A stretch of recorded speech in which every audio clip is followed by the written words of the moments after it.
Listo. Bueno, buenas noches.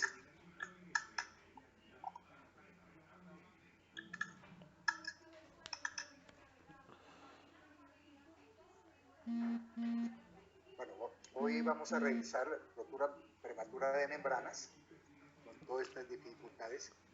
Intentaré ser lo más práctico posible. Ustedes tienen que revisar el tema, o sea, leer, y después, pues, en cualquier momento despejaremos dudas. ¿De acuerdo? ¿Sí me están escuchando? Sí, señor. Bueno, puedo continuar. Entonces, cambia la diapositiva.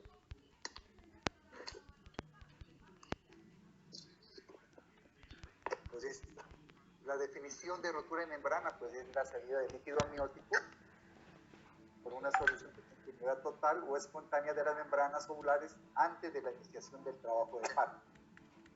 Quiero que entendamos y tengamos el concepto claro de qué es un embarazo a término. El embarazo a término es aquel que está comprendido entre las 37 semanas y las 41 más 6. ¿De acuerdo? 37 semanas hasta 41 más 6. Los 9 meses que corresponde el embarazo prácticamente corresponden a 40 semanas 5 días, que es la fecha ideal para que se termine el embarazo. Si consideramos que 36 más 6 ya es un embarazo pretérmino, entonces toda rotura prematura antes de las 37 semanas se consideraría ya prematura, ¿verdad? Pasa a la siguiente.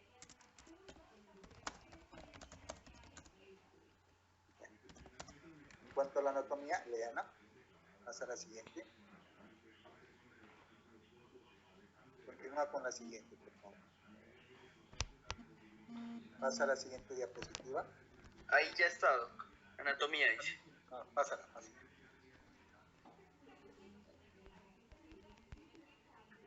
Bueno, entonces sabemos que las membranas ovulares tienen sus funciones, entre esas es la integración bioquímica con la placenta decidua y el miometrio. Y hace que el compartimento fetal y amniótico de los factores externos, o sea, aísla, ¿no?, el ambiente fetal interno de todo lo externo que puede existir. Pasa a la siguiente.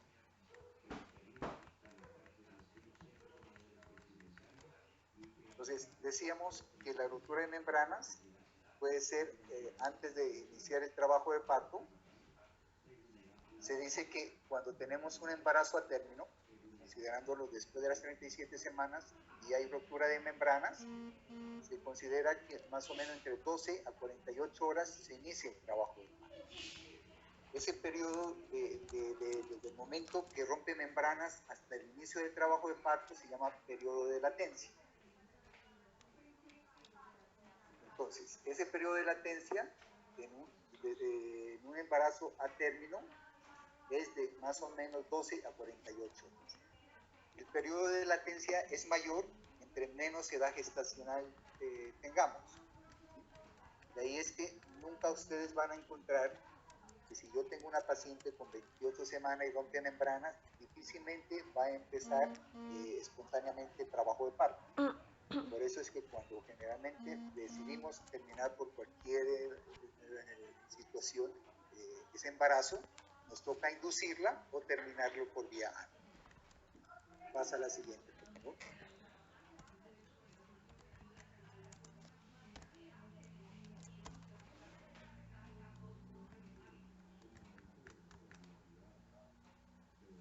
Eso ya lo hablé. Entonces, prácticamente te dice que la ruptura prematura, ¿sí?, es antes de las 37 semanas. Bueno, pasa a la siguiente.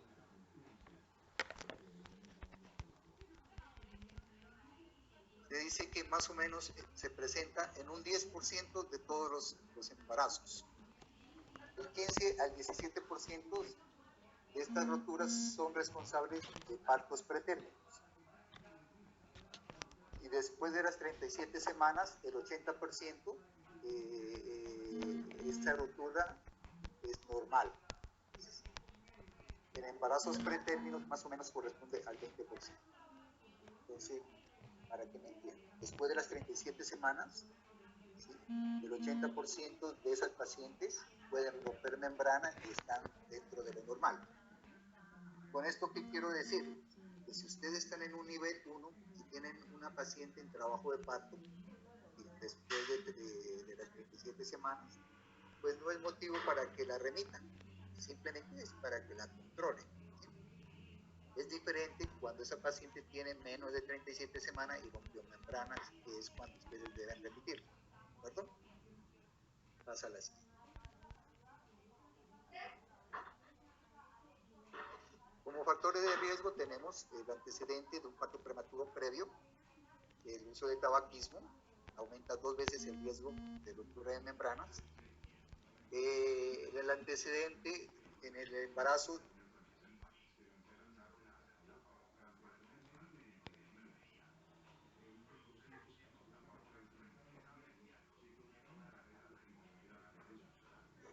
el antecedente en el embarazo que se tiene de algún sangrado durante el embarazo puede hacer que este sea un causal de que las membranas se rompan. Pasa a la siguiente.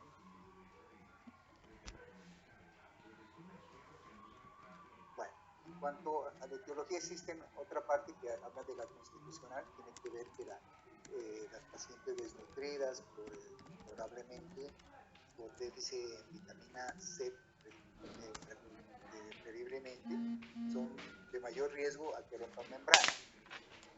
Pacientes que en algún momento están expuestas a digamos, a ciertos factores químicos, el uso de óvulos vaginales, de lavado de duchas vaginales, pueden llevar a que se rompan membranas. Igualmente la flora bacteriana aumentada, infecciones vaginales, la vaginosis bacteriana, la trichomoniasis, de una u otra manera pueden llevar a ruptura. La incompetencia ismocervical, que es, digamos, prácticamente el acortamiento y dilatación del cuello sin tener, digamos, sin ser secundario a actividad uterina. Esto en algún momento va a exponer a las membranas y por los factores externos fácilmente se pueden romper.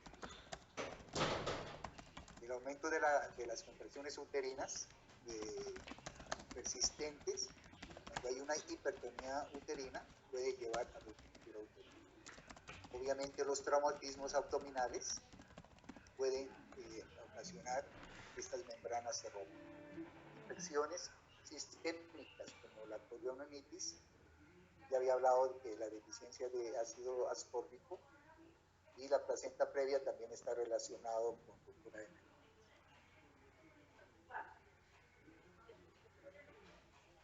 Pasa a la siguiente.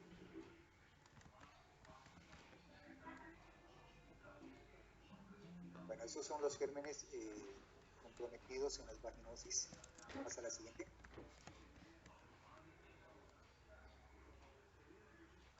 Entonces, haciendo como un resumen más o menos, vemos que dentro de los factores etiológicos están la vaginosis bacteriana, la incompetencia inmunocervical, el compromiso inmunológico de la paciente, el uso de dispositivos, ¿sí? Y el COVID.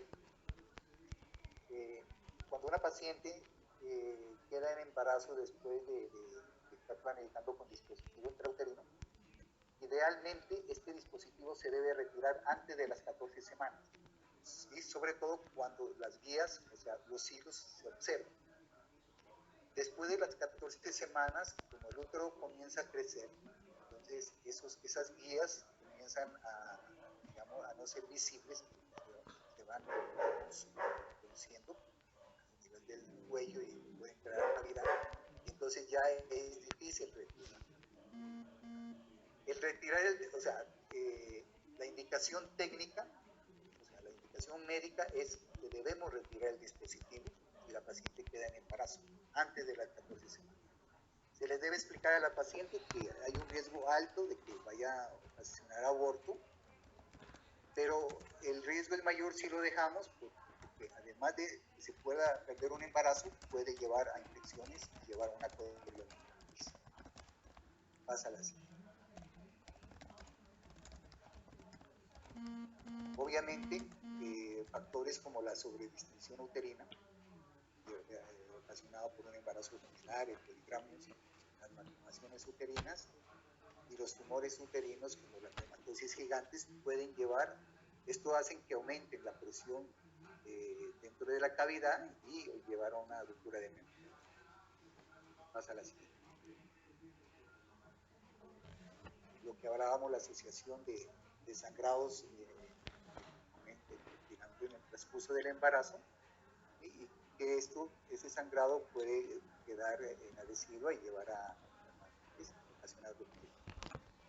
Igual está asociado con el tabaquismo, la hipertensión y la diabetes. Pasa por favor.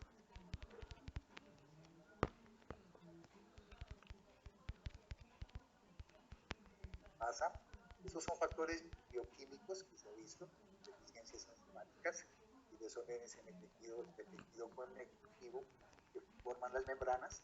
Entonces, una parte propia inmunológica como factores externos pueden llevar alteraciones de estos componentes y hacer que las membranas se vuelvan frágiles y se puedan romper fácilmente. Pasa la siguiente.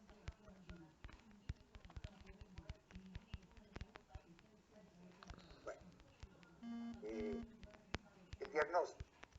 Entonces, el diagnóstico siempre debe ser clínico y se corrobora generalmente con exámenes posteriores que ya lo vamos a ver.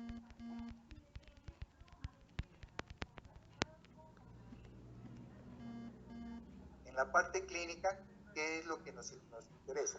Primero, el antecedentes en la anamnesis de la paciente, donde nos refiere que hay una salida de líquido abundante por vagina que moja las piernas y hasta el piso, de un olor como a cloro.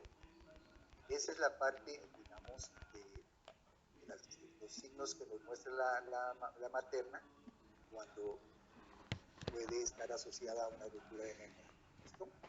Y en el examen físico, entonces siempre vamos a corroborar esa ruptura que por anamnesis la paciente nos dice que rompió membrana con una especuloscopia. No hay que hacer tacto antes de nosotros poder corroborar si realmente existe o no existe ruptura. El paso siguiente a la anamnesis es el examen físico y lo primero que debemos hacer es la especuloscopia. En la especuloscopia vamos a observar si realmente hay salida por el orificio externo, si de todas maneras encontramos un lago a nivel del fondo de saco posterior, inclusive en la vagina, el olor que es característico de este líquido. Pasa a la siguiente. Hacemos pruebas de basal. Desplazamos el polo fetal inferior y pedimos a la paciente que tosa.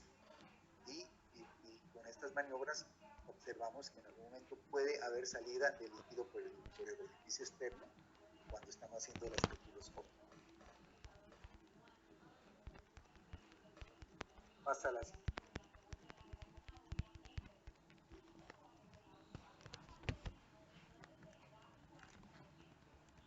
Pasa a la siguiente. Bueno, entonces, clínicamente vamos a observar, y es importante que nosotros podamos en algún momento corroborar lo que la paciente nos refiere, ¿cierto? Entonces, obviamente, si tú ves que está saliendo líquido, yo pienso que no necesitas hacer ningún otro examen complementario. Lo difícil es saber cuando la paciente nos refiere claramente que rompió membrana con las características que yo les dije, y cuando hacen el examen físico no observan sangre. Entonces nos queda la duda de que si realmente rompió, fue una fisura o prácticamente la pérdida fue tan importante que realmente lo que queda ya hay muy poco y que no lo podemos observar. En estos casos, pues ya empezamos digamos, a tratar de ver formas de corroborar ese diagnóstico. Tomamos una muestra del fondo de saco posterior, del contenido que podamos encontrar. Ese líquido o esa secreción la extendemos en una lámina de laboratorio y observamos al microscopio y vemos los famosos test de lecho, que vemos prácticamente como unas plantillas ahí como de cristales, ¿sí? Acuérdense que el principal componente del ácido del líquido amniótico es el cloruro de sodio. De ahí es que generalmente la forma de cristalización se las observa es por esa razón. Pasa a la siguiente. Posteriormente, esto generalmente es como información, porque ya realmente esto ya no lo hacemos. Hoy tenemos prácticamente el avance de y la facilidad de la ecografía que muchas veces nos ayuda a detectar, ¿no? Entonces, la cinta reactiva de nitracina, que esta cambia de color, acuérdense que el pH de la vagina es un pH que está entre 4 y 5.5. Yo le decía que el líquido amniótico, el principal componente es el cloruro de sodio, entonces esto hace que la alcalinice. Entonces el pH del líquido amniótico es más o menos de 7.5. Esta cinta de nitracina lo que hace es que cuando el pH es mayor de 6, entonces se coloca una coloración azul. Entonces,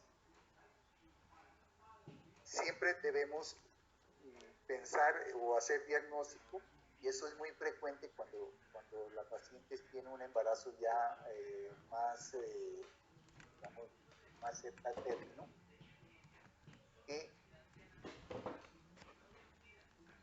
que haga retención urinaria.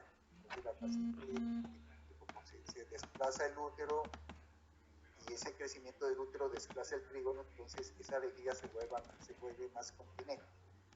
A diferencia del embarazo temprano, cuando la paciente generalmente nos refiere que tiene colaquiol o poliuria, o sea, está orinando con frecuencia. Que eso no es un único signo de infección urinaria, sino que por una situación mecánica es muy frecuente estos signos que presenta la materia.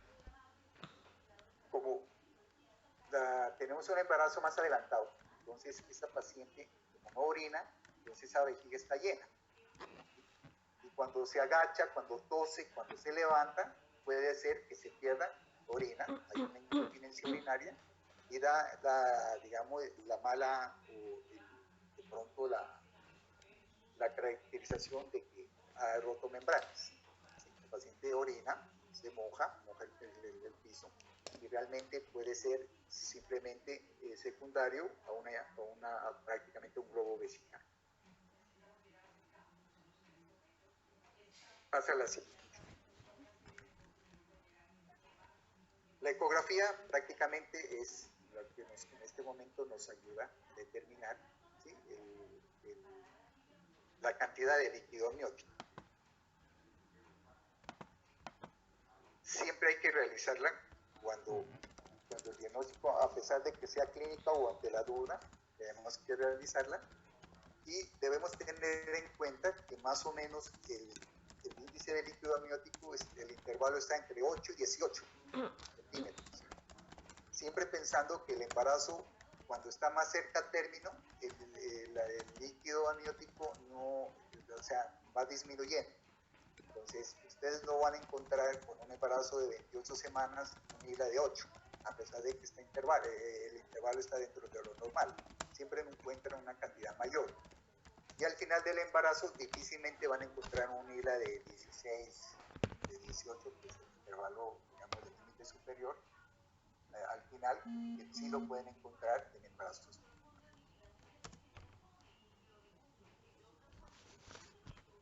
Si ya tengo duda en algún motivo, porque muchas de estas pacientes pueden estar cursando con un polidrama. Si la paciente tiene un polidrama previo, por ejemplo, de 22, 24, y tiene una fisura que realmente la paciente lo refiere, o sea, hay una pérdida de líquido, y ustedes van a encontrar con una paciente de 32 semanas, por ejemplo, que tiene un ILA de 12. Pues ustedes pueden considerar lo que está normal, ¿sí?, porque está dentro del intervalo permitido. Pero si esta paciente tenía 22 previamente y ahora tiene 12, ha perdido líquido. Cuando por cualquier razón, por valores previos o porque realmente nos crean la duda en cuanto al examen físico, que de pronto vemos escaso escurrimiento. Pedimos valoraciones seriadas del líquido amniótico. Entonces, pido, posterior al ingreso de la paciente, una ecografía, y a las 24 o 12 horas solicito nuevamente otra ecografía y veo que si el líquido va descendiendo. ¿De acuerdo? Pasa a la siguiente.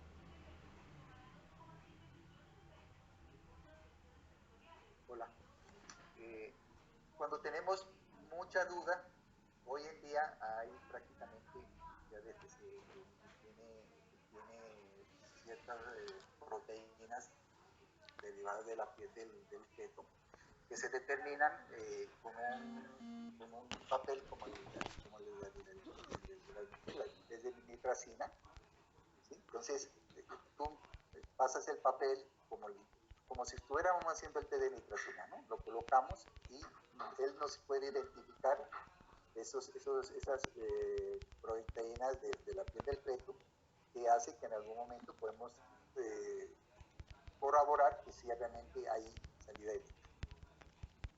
Es muy costoso, es nuevo, prácticamente no lo hacemos aquí en Pasto. Entonces, otro método de diagnóstico es tratar de hacer como una amniocentesis. Inyectamos, hoy en día no hay azul de metileno, ¿sí? Entonces colocamos una ampolla de complejo B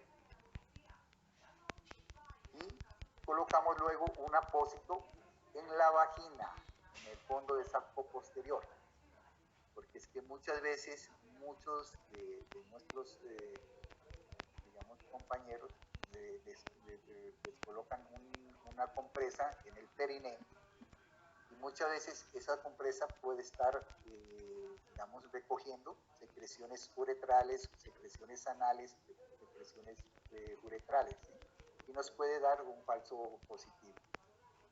Entonces, siempre que vayan en algún momento a observar si realmente empapa ese apósito, tiene que ser dentro de la vagina, ¿no? En el fondo del saco posterior. Y obviamente, pues el complejo B va a dar una tinción anaranjada, y si el apósito no sale empapado con esa tinción, pues corroboramos realmente que hay una ruptura de membrana. Bueno, pasa a la siguiente. Hay que diferenciar entre leucorrea, eso es muy frecuente. Hay pacientes en el embarazo, como hay aumento de la secreción vaginal y tiene mucha secreción, entonces estas pacientes muchas veces confunden la cantidad de secreción pensando que tiene una pérdida de líquido amniótico. Lo que yo les hablaba de la incontinencia urinaria, no tanto es como la incontinencia, sino como yo les decía, la pérdida después de esfuerzo, y cuando realmente hay un inicio de trabajo de parto, cuando la expulsión del tapón nervioso. Pasa a la siguiente.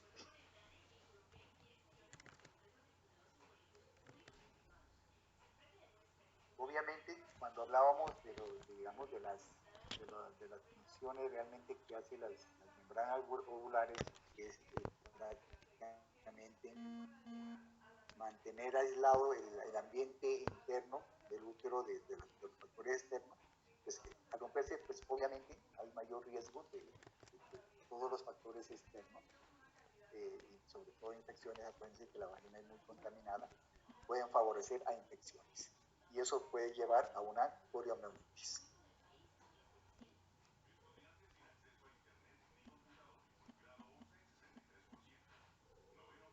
Se dice que la corioamnionitis, la rotura, o sea, la infección se presenta en las primeras 24 a 48 horas.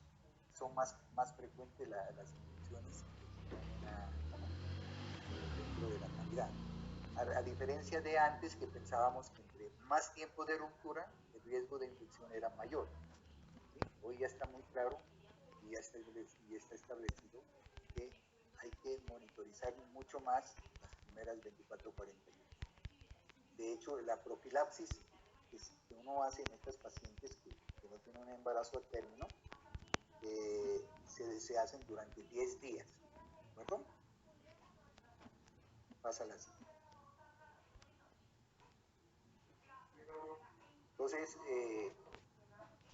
es importante que el concepto que les di anteriormente, riesgo de infección en las primeras 24-48 horas. ¿Cómo se hace el diagnóstico de una coriomenitis? El paciente tiene fiebre, generalmente mayor de 38 centímetros de grados centígrados.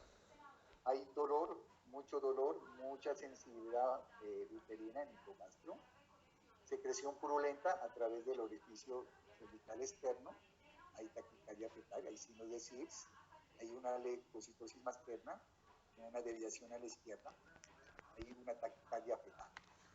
Puede ser que los valores normales de la taquicardia son entre 110 y 160.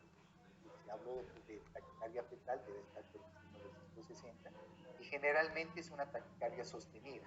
Nosotros vemos, por ejemplo, 170, 170, una gran pérdida de la variabilidad. Y en cuanto a la leucocitosis, cuando yo creo que ya vieron la fisiología del embarazo, vemos que la paciente en embarazo es muy normal que los leucocitos estén aumentados. En una paciente gestante, el valor de 14.000, 16.000 leucocitos son normales, solo que generalmente no están asociados a neutrofilia.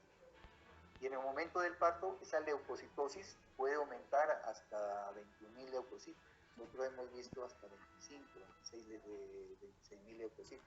Entonces hay que tener mucho en cuenta que cuando tenemos una leucocitosis en una materna y estamos pensando en un proceso infeccioso, debemos realmente mirar otros factores o otros signos que nos pueden ayudar, ¿sí?, a hacer el diagnóstico. Por ejemplo, si estamos sospechando una coriomenitis, vamos a encontrar la leucocitosis, probablemente 15, 16, 17.000, pero además fiebre, taquicardia, ¿sí?, la secreción purulenta por vagina, ¿de acuerdo? Entonces, tenemos que asociar varios signos para poder hacer un diagnóstico correcto. Pásala así.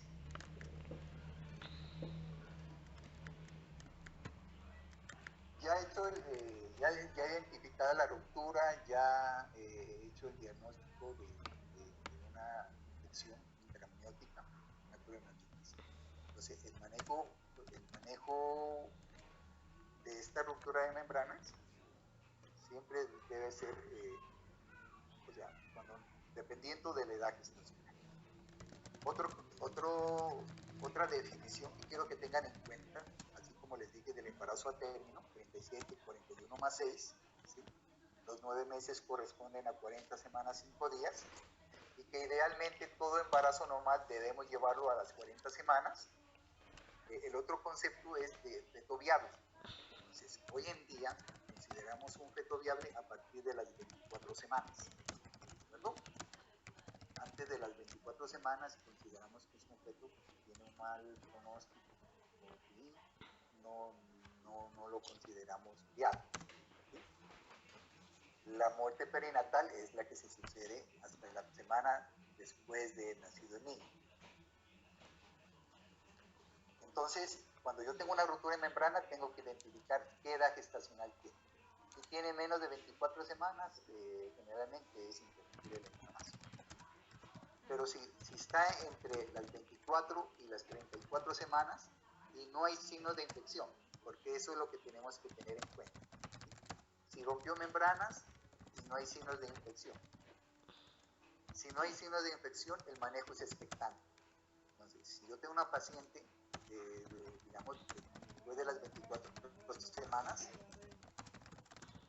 con rotura de membranas y no hay signos de infección, esa paciente debo llevarla hasta las 24 semanas e interrumpir el embarazo. ¿De acuerdo? Si esa paciente con un feto viable rompe membranas y hay signos de infección, de coriomenitis, debemos cubrir con antibiótico e interrumpir inmediatamente el embarazo, sea la edad gestacional que tenga. ¿Está claro? Entonces, por ejemplo, yo tengo una paciente de 28 semanas, rompió membranas, ¿sí? Ya esto es el diagnóstico. No tiene signos de infección, entonces el manejo debe realizarse hasta las 24 semanas, siempre vigilando los signos clínicos de infección. Si esa paciente de 28 semanas empieza a hacer fiebre, taquicardia materna, taquicardia fetal, líquidos turbulentos, ¿sí? Interrumpimos el embarazo. Nuestro esquema es colocar indagenta y se interrumpe el embarazo. Cuando yo digo interrumpir el embarazo es terminar el embarazo. Vemos cuál es la vía. Entonces, miramos y le damos parto vaginal o idealmente lo hacemos por vía alta. Siempre recordemos que en la ruptura de membranas, la paciente infectada, obviamente la mejor vía es la vaginal, salvo que haya contraindicación para el parto vaginal. La cesárea aumenta 10 veces el riesgo de infección materna cuando tenemos un acto de infección. ¿De acuerdo? Muy bien. Entonces, recordemos que la ruptura de membranas tiene efectos sobre el feto y sobre la mamá. ¿Qué puede llevar qué complicaciones puede tener el feto? Dependiendo de la edad gestacional, prematurez, una membrana hialina y una infección. ¿No? Esas son las complicaciones fetales. Y en las maternas, prácticamente una infección materna. Entonces, siempre tenemos que tener en cuenta el manejo de la infección. Si yo tengo una paciente de 30 semanas que rompe membranas, ¿sí? No tiene signos de infección, hospitalizo a la paciente, ¿sí? le inicio manejo, le hago maduración pulmonar. Acuérdense que tiene 30 semanas, la debo llevar a 34 semanas. Entonces, la voy preparando porque en cualquier momento me puede infectar. Hago maduración pulmonar y inicio manejo profiláctico, ampicilina, eritromicina. ¿De acuerdo? Si en el transcurso de esos 10 días, que es que dura la profilaxis, la paciente antes me empieza a hacer signos de infección, suspendo el manejo profiláctico, inicio el manejo terapéutico, que según nuestros esquemas es indagenta, y termino el embarazo. ¿De acuerdo? Para que nos quede más fácil todavía, eso es cuando tengo un embarazo que son muy extremos, ¿no? Los prematuros muy extremos. Pero si yo tengo una paciente, por ejemplo, de 35 semanas y rompió membranas, la conducta es interrumpir el embarazo. No importa si tenga signos o no tenga signos de infección. Entonces, el manejo expectante es entre las 24 y las 33 más 6 semanas. ¿De acuerdo? Bueno, pasa a la siguiente.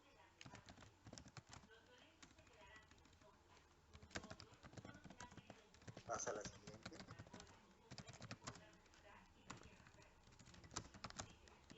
Bueno, otras complicaciones fuera de la infección, cuando se rompen membranas, es el colapso de cordón umbilical. Generalmente es el paciente que tiene polirramios y el feto aún no ha descendido, o sea, no ha empezado el trabajo de parto. Y se rompen membranas, entonces la presión que existe dentro de la cavidad hace que en algún momento el feto puede cambiar de posición y el cordón prolapsa. Esa es una emergencia obstétrica. El desprendimiento de placenta es lo mismo, otra de las complicaciones por, digamos, descompresión que existe de líquido dentro de la cavidad. Ya habíamos hablado de la infección, el distrés respiratorio y la asfixia perinatal, pues es secundario a los procesos infecciosos, e inclusive también al desprendimiento de placenta, ¿sí? Y hay algo muy grave que no está escrito aquí, que es la embolía del líquido. Esa descompresión rápida cuando hay la ruptura de membrana puede llevar a algo muy grave, que es la embolía. Pasa a la siguiente, por favor.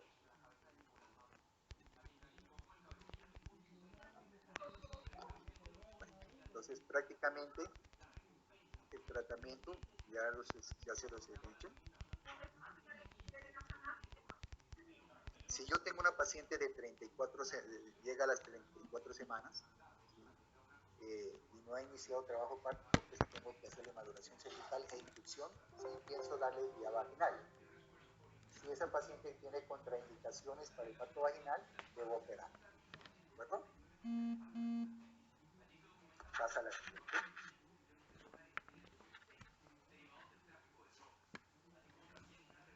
Entonces, mire, ese es el paso a seguir en caso de que tenemos ruptura de membrana. Se lo voy a repetir. Entonces, cuando tenemos una ruptura de membrana realizado ya, hecho el diagnóstico, entonces debemos determinar a qué grupo pertenece el paciente. Si es entre 24 y 33 más 6 semanas, si está en ese rango, ver si la paciente tiene signos o no tiene signos de infección. Si esa paciente en el primer grupo tiene signos de infección, tenemos que interrumpir el embarazo previo inicio de la medicina gentalística. ¿De acuerdo? La vía, pues la vamos a decidir cuál es la mejor en el momento de decidir la interrupción. Si la paciente tiene más de 34 semanas y rompe membranas, la conducta es interrumpir el embarazo. Y la vía la realizaremos de acuerdo pues, a las condiciones de la paciente. No está contraindicado el parto, el parto vaginal, entonces iniciaría inducción y maduración cervical, y si el parto vaginal está contraindicado, me la llevaré para cesárea. Prácticamente eso es lo que dice el logaritmo. ¿Listo? Pasa, por favor. Creo que terminamos. Esto es lo que yo le estaba diciendo. Espero pues que haya quedado claro. Pasa a la siguiente. Pasa. Listo.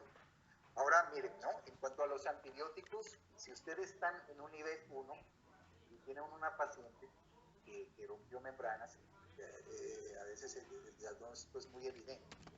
Entonces ustedes están digamos, deben iniciar, ustedes no tienen clindagen. Entonces el protocolo les indica que empiecen ampicilina sulfactante, ¿sí? Y la remitan a la paciente, ¿de acuerdo? Entonces todo proceso infeccioso que ustedes puedan identificar en la paciente, empiezan ampicilina sulfactante y remiten a la paciente. Pasa a la siguiente.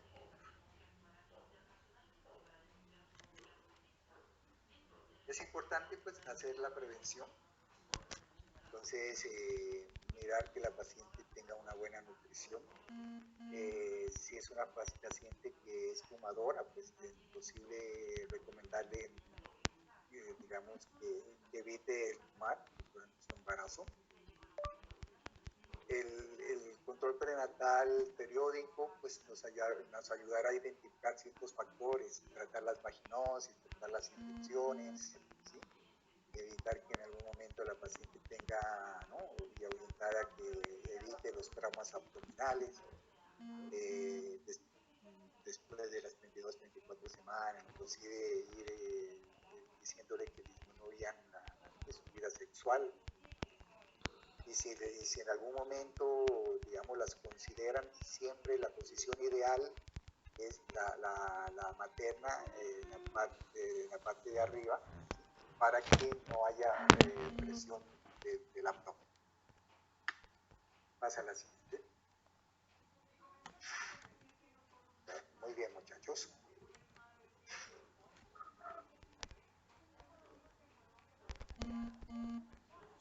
¿Alguna duda? ¿Me escuchan? Yo creo que no, doctor, sigamos. ¿Sigamos? No, No, ahí está. espere, una pregunta. Usted dijo en las complicaciones embolia, es que no lo alcanzo a escuchar bien. ¿Qué me decías? En las complicaciones, dijo embolia de líquido amniótico. Gracias. O sea, el líquido amniótico se comporta como cualquier, por ejemplo, esa embolía grasa que es muy frecuente en las pacientes, digamos, de postoperatoria de reemplazo de cadera, ¿sí? O sea, el embolismo pulmonar. Entonces, el líquido pasa a nivel de las venas, va al pulmón. ese es lo mismo, el mismo embolismo pulmonar. Pero el causante es el líquido amniótico. Yo disculpe, Doc, una preguntita. Con respecto a este procedimiento de la amniocentesis que hacemos inyectando el complejo B para obtener la coloración, pues que nos apoya con el diagnóstico, ¿este procedimiento nos implica un riesgo para nosotros, por ejemplo, en un rural o algo así, o es algo que no hacemos? No deben hacer, no deben hacer, ¿no? De hecho, hoy en día quienes somos obstetras, o sea, generalmente esos, digamos, esos procedimientos se los hacemos al perinatólogo. Ya salvo de que en algún momento pues no tengas la mano de ellos, entonces pues lo haces, ¿sí? Porque hoy en día, por ejemplo, antes lo hacíamos a ciegas, ¿no? Hoy tenemos ya la ecografía, entonces es mucho más seguro. Pero de todas maneras es un procedimiento invasivo, ¿sí? Que puede llevar en algún momento a pérdidas del embarazo. Entonces tú tienes que jugarte la pista. Pero ustedes no deben hacer eso.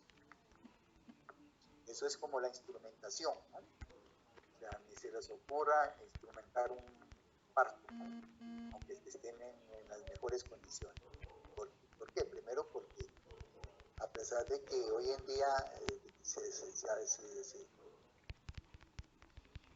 se han hablado de la YAMI, o sea, dentro de las, digamos, de las recomendaciones, nos bloquean en todo, ¿no? Dice no instrumentar, no hacer edificio, no hacer cristales. Ellos, porque quienes están a favor de eso, no saben en qué condiciones nosotros trabajamos, pero no son las ideales. Entonces, hoy en día, por ejemplo, ahí y está dentro de la, digamos, dentro del Congreso, una ley que trata sobre la violencia obstétrica, ¿no? Entonces, la diferencia de eso es lo mismo que se ha llevado ahora. El único problema es que ya es cognitivo. Entonces, la paciente te puede demandar que porque la trataste mal, ¿sí? La paciente te puede demandar que porque le hiciste cristela. La paciente te puede demandar porque le hiciste episiotomía. Y la paciente te puede demandar porque la instrumentaste. El problema es que las normas son muy claras. O sea, si tú tienes un expulsivo prolongado, el paso siguiente es hacer cesárea. El problema es que ustedes conocen nuestras instituciones donde no tenemos un quirófano inmediato, ¿no? Hoy ya vamos teniendo, sobre todo en el departamental, tenemos un anestesiólogo permanente. Pero si esto se sucede en el San Pedro o en cualquier otra institución donde no hay un anestesiólogo, ¿sí? O sea, tú no puedes esperar un expulsivo, un tipo que se está muriendo 40 minutos, que se demora, se te muere. Y entonces el juez, ¿sí? Porque eso ya ha sucedido, el juez, cuando tú dices, le indicas en un expulsivo prolongado en un sufrimiento fetal, indicas la cesárea y dice, bueno, no llegó el anestesiólogo. Lo primero que te dice el juez dice, ¿usted tenía otras condiciones o tenía otras formas de salvarle la vida a ese niño? ¿Sí? Te las van a reclamar. O sea, dice difícil. O sea, lo que les espera a ustedes es muy difícil. Por eso es que tienen que prepararse bien ¿no? Y tratar de hacer las cosas de la mejor manera. Hola. Listo, muchísimas gracias. ¿Sabes? Intentemos, yo pienso, ya es muy tarde, ¿no? Ya, si hacemos la otra clase el lunes, tratemos de concretar con el doctor, si tienen tiempo, búsquenme otro tiempo, ¿sí? Lo hacemos tempranito, tanta de estas, ¿no? Y haremos pues el embarazo prolongado, y podemos hacer los correas, o el otro tema que tengo, que es HIV y embarazo. ¿Me parece? Cuéntame. Una preguntita, es que nos dijo que el manejo expectante se hacía cuando estaba desde las 24 semanas hasta las 36.6, ¿verdad? No, hasta las 33 más 4. Ah, ya. Y dije eso, 33 más 4. Ya. porque después de las 34 semanas hay que interrumpir el embarazo. Ya, muchas gracias. Entonces, por ejemplo, es fácil. Tienes una paciente con cesárea previa.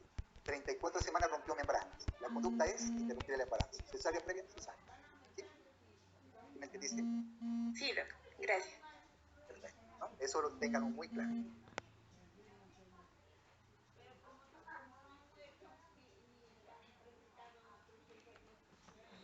¿Listo?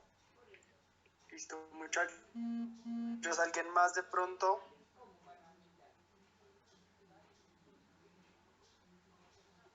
No se olviden, no se olviden.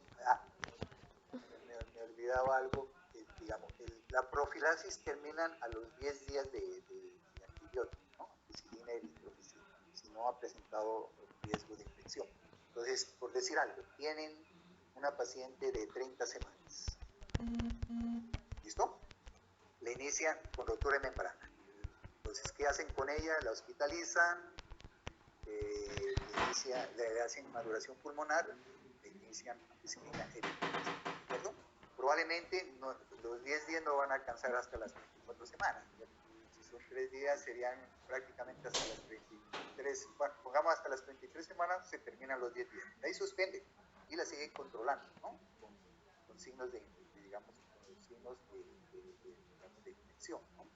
Si la mamá no presenta fiebre, si no hay, ¿qué se llama?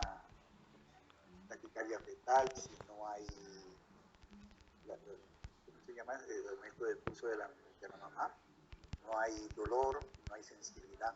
Y hay algo muy importante, cuando yo les hablaba del periodo de latencia, ¿sí? El periodo de latencia, entre mayor sea, ¿sí? El inicio de la actividad uterina no se da. Si yo le recuerdo que después de las 37 semanas una paciente rompe membrana, yo espero que 12, 48 horas me inicie el trabajo de parto. Si yo tengo una paciente de 30 semanas y rompió membrana, no me va a iniciar. Hay algo que esto lo pueden ver en el nivel 1, es que si ustedes tienen una paciente de 29 semanas, rompió membranas, y ustedes ven que inicia el trabajo de parto, ustedes en algún momento la atacan y ven que ya está en trabajo de parto, esa paciente sospecha que tiene una corioptitis. ¿De acuerdo? Hay algo que en algún momento me olvidé explicarles y decirles, es que cuando tenemos una paciente en trabajo de parto y rompe membranas, entonces mucha gente dice no tactar. No es que no hay que tactar, lo que pasa es que hay que espaciar los tactos, que es diferente, mientras la paciente esté en un trabajo de parto fase latente. Pero cuando ya esté en una fase activa hay que seguirla tactando normalmente, porque si no, ¿cómo tú ves que está evolucionando? ¿Sí? Entonces, ¿sí me entienden? La fase hablando de un inicio de trabajo de parto, si está en una fase latente, espaciar los tactos. Y si está en una fase activa, hay que tactar como nos recomiendan, ¿no? Las guías. Lo importante es que en lo posible se hagan con guantes estériles, que en lo posible sea un solo examinador y que la sustancia que uno utilice para aplicar los guantes sea estéril. ¿De acuerdo?